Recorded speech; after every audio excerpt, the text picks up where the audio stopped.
Why I chose a backpack over a career.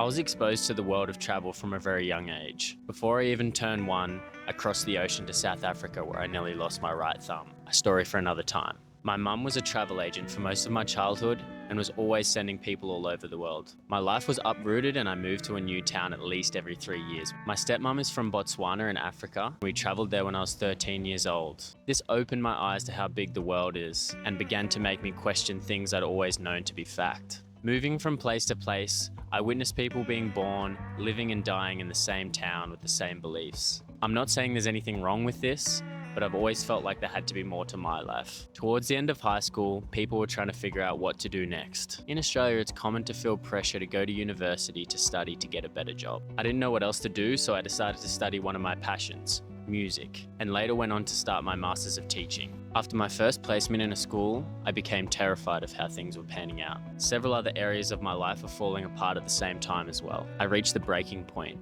emotionally, physically, and mentally. I had so many emotions and thoughts that I wasn't processing or letting go of, that my body eventually became blocked up, resulting with me in the hospital. After waiting between 6 and 13 hours, the nurse finally came out and said, "Henry, you're full of shit.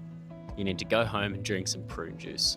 My physical health was clearly a mirror of my mental state. It was time to pivot, change my ways, and begin my journey of discovery and self-improvement. This is when I decided to stop studying, sell most of my belongings, and travel the Americas. The thought of being the stoner music teacher scared me. I knew music would always be a part of my life, but I didn't want it to be my whole personality. Going to a new country was an opportunity to rebuild and shape the man I knew I could be, something I'm still working on to this day and always will be.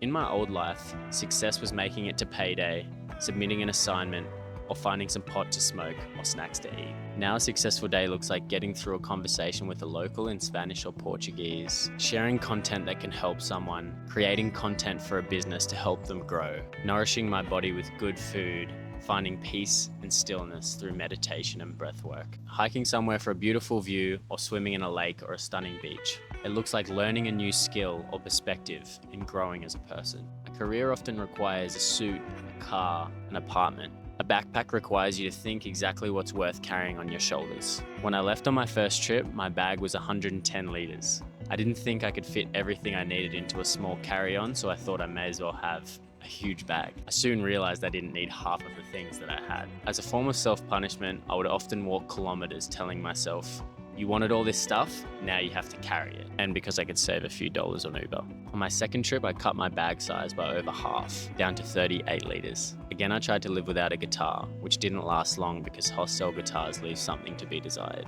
Having such a small bag makes you really think about what you need and what you don't. I use this metaphor for life as well, asking myself, what am I carrying around that's weighing me down? Between my first and second trip, I had a job supporting people with disabilities. This was my most enjoyable and fulfilling job yet. I was helping people, it was flexible, I didn't have to stare at a screen all day, I wasn't destroying my body or playing the same songs to drunk people every night. It paid well and it taught me some really valuable lessons about gratitude and patience. This was a stable job that people do for a long time. But after a year, I still felt unsettled, like there was more for me to learn abroad and my path would lead me somewhere else. I'm not saying that everyone should or needs to go traveling, but if you feel the call, take the leap of faith. I know not everyone has the freedom to quit their job and do this, but everyone has the potential to summon the courage to choose a different path, one that aligns with your values and gives you fulfillment. Whether it be taking up that new hobby, starting that side business, joining the gym, or getting therapy,